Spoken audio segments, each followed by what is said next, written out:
If you guys are in need of any grinding services, hit up my guy Rose NBA on Twitter. From domination to getting you guys a 95 plus overall hidden gem, he does it all. What's up, y'all? It's Ty. We're back with another video. In this video today, we're going to be going over talking about each and every one of the new aura cards added to NBA 2K25 MyTEAM today.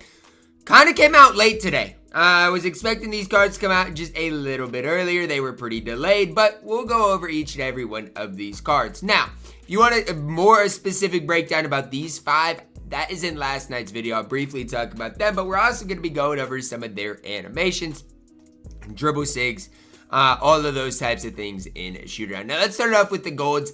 Honestly, I fly through the golds. If there's anything here noteworthy, I'll tell you guys. So, if there's anybody that's like playable, you guys will know this Joe card 6'5" can shoot the ball decent for a gold card. I just feel like most gold cards are absolutely horrible in this game. Like, you're talking about a Will Purdue card with horrible speed, horrible 3-ball. Monty Williams, what? Monty Williams, he stinks on this game. Luke Longley doesn't do a whole lot. Again, if a card has 25 speed, 25 3-ball, I'm not going to hype them up. Matt Calvin stinks. Badge-wise isn't that badge, but the card stinks. Bertans, where is Bertans at nowadays? He was an absolute sharpshooter in his day. Comes with a couple of gold badges. Honestly, you need a shooter. Bertans can be exactly that. Seth Curry, not going to be too great on this game. Brendan Hayward, when I first get into the NBA, it was when Brendan Hayward was on that Wizards team. What did they have? Gilbert Arenas, Deshaun Stevenson. Like, that team was low-key a fun team to watch. This Brendan Hayward card stinks. Tony Roten, he's been good in the past, but this card stinks. Doesn't play a lick of defense. His 3-ball is too low. He stinks. Slow-mo, 6'9", 86 3-ball, 86 ball handle. Defensively, really solid. Stat-wise, Kyle Anderson is an absolute stud on this game. Stay tuned, because we're going to be looking at his release in a second. Steven Adams can't shoot the ball. Defensively looks great. Only has 58 speed. That 58 speed is not doing it for me. Muggsy Bogues is 5'3". Come on, man. These budget cards stink. The only one that has halfway decent stats is Slow-Mo, but I just know... I'm just actually going to pause and go look at the release of Slow-Mo for a second, because I just know that his release is going to be absolute dog water. It is every year, and this year, I mean, we know it's going to be relatively the exact same thing. So let's look at Kyle Anderson, see exactly what this release does look like. Again, player build's fantastic, but look at the release. I mean, it is literally going to be impossible to green with Kyle Anderson, and I'm not hating on it because the card stat-wise is fine. But again, this release is horrible. As you guys are seeing, I'm actually greening some shots with the card, but I'm telling you, his release is horrible. So, Kyle Anderson is basically, going to be unusable. And 2K knows what they're doing. Do you guys notice all of the good players with good animations have bad stats, and all the cards with bad animations have good stats? They know what they're doing. Ty Lawson, only 5'11", 93 ball, can't dunk, good ball handle, defensively okay. He's just too undersized. Honestly, I don't hate this card, but he's really too undersized to play. Danny Green, diamond card, 6'6", 96 3-ball, 80 driving dunk, 86 ball handle. Defensively, 90 steal, 94 perimeter, solid interior, 85 speed. Badge-wise, fantastic. This is why I really like Danny Green here. Hall of Fame, Deadeye, Limitless, Slippery Off-Ball Challenger, Off-Ball Pest Glove, Set Shot, On-Ball Menace. Some very good badges there for Danny Green. To me, he's going to be a perfect 3-and-D option for you guys. I don't think Danny Green's going to handle the ball that well, but when you're looking at his stats and his badges, I mean, they're absolutely fantastic. And I'm going to try to find a Danny Green card here in Shootout. I mean, he played on how many different championship teams? It shouldn't be super hard to find a Danny Green card. If we can find the Spurs in here, here we go. We can see exactly what that release does look like. But I guess for me, I didn't expect Danny Green to be that good this year, but he's fantastic. This release, you should not miss with it. I mean, this release, straight up and down, easy to time, easy to green.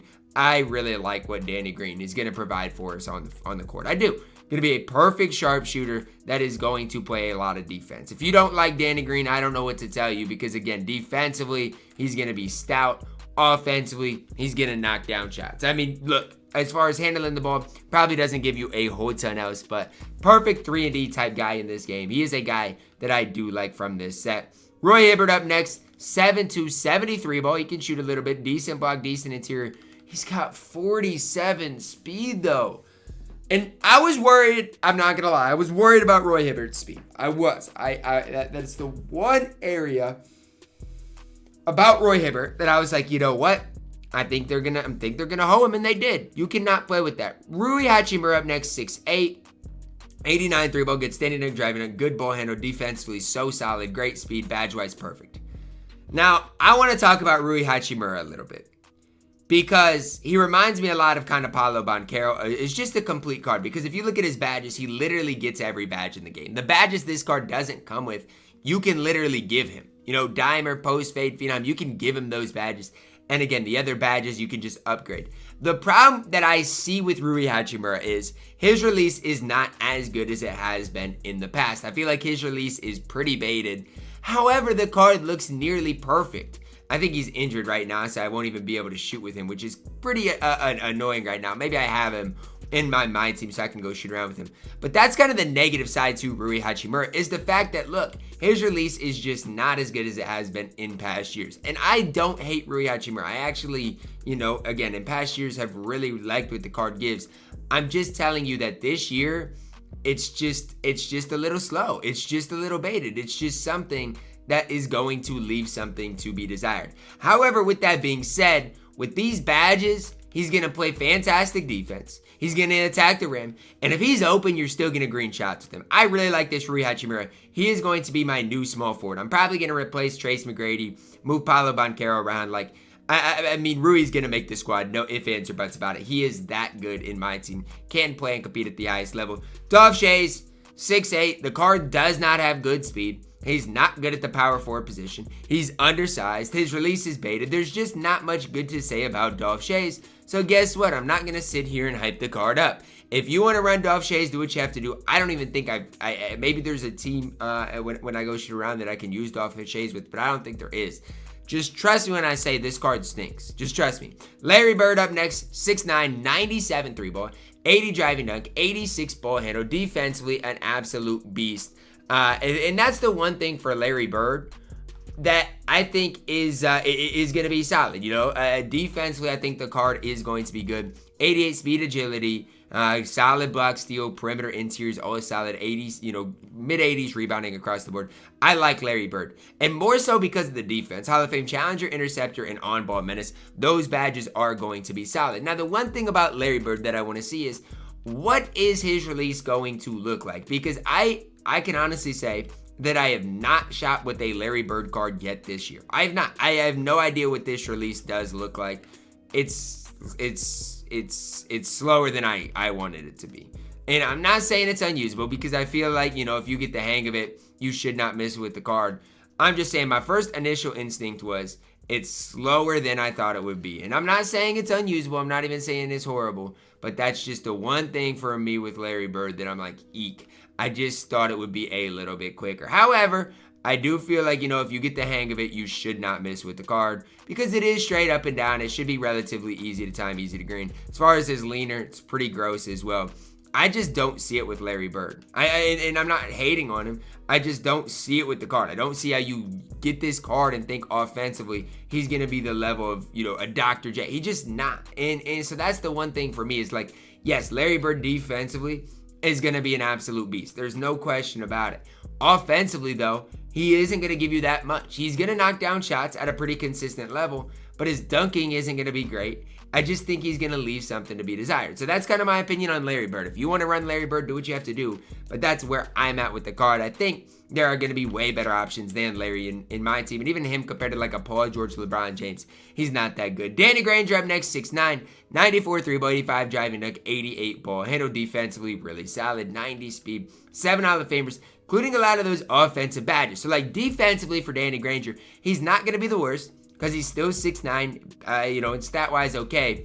But the best part about this Danny Granger card is going to be the offense. I mean, you guys see what he gives you on the court. It's fine. But again, offensively, that's where Danny Granger is going to be at his best. Now, people have said that his release is the same release that AK has. So, I mean, again, we'll see exactly and shoot around exactly what it looks like. But I feel like AK's release this year is actually really solid. So that's the one thing for Danny Granger that I think is going to be solid. His fade seems pretty smooth. And I think a lot of it has to do with the upper on Danny Granger. Looks pretty solid. He gets it up. Like, there's no ifs, ands, or buts about it. Danny Granger gets this release up. Like, his release compared to Larry Bird, it's night and day difference. You can bait off Larry Bird's release. You cannot bait off Danny Granger's release. I'm missing a lot just because, again, that release is so quick in this game. And it's just going to be one that I've got to get used to because it's way, way, way quicker than, like I said, a guy like Larry Bird. So for me, that's the one thing about Danny Granger that I like. This release is fantastic. He's got the normal leaner. He's 6'9". The more I use this Danny Granger, the more I think that this card is going to be an absolute beast on this game. Because it all starts and ends with the fact that his release is absolutely chick on this game. And again, 6'9", going to play lanes, defensively solid enough. I do like Danny Granger on this game. I like him more than Larry Bird. Not necessarily stat badge-wise, but when you compare their animations, it's not even close. I mean, it really is not close. Danny Granger's animations are way better. James Harden up next, 95 3 ball, 85 driving dunk, 96 ball handle. Look at his defense, though. 85 perimeter, or 82 perimeter, 75 interior. Rebounding's good. Speed's good. And in badge-wise, like offensively, he's going to be a beast. I'm just really concerned about James Harden's defense because here's the deal. You give him paint controller, on-ball menace, you give him brick wall, immovable, you give him interceptor. Like, you can give him those badges, but the one thing with James Harden you can't do is upgrade those defensive stats. Those defensive stats still are not going to be great, and that is something that I don't want to sit here and say like, oh yeah, he's unplayable because he's still got an incredibly good release, but it definitely leaves something to be desired. Now, James Harden, starting for him, it's going to start and end with that release, guys. I've used this card, and his release is fantastic. It's so easy to time, so easy to green. Normally is in 2K, and that's where it's going to start and end with James Harden. If you can green consistently with Harden, that's going to mean a lot. His player build at 6'5" is going to be good.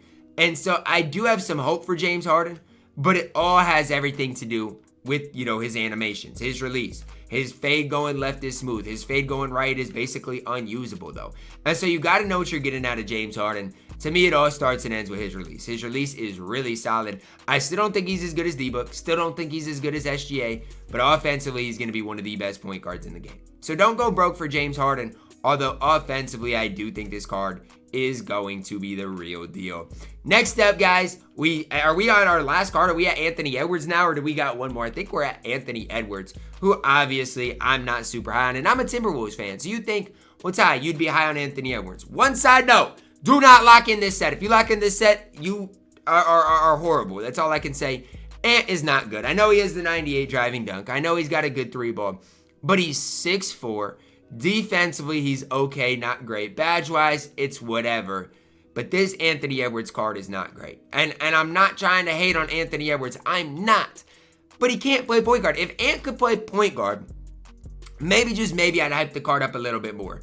But again, he's 6'4" at the shooting guard position. And his animations this year are better. I'm not hating on those.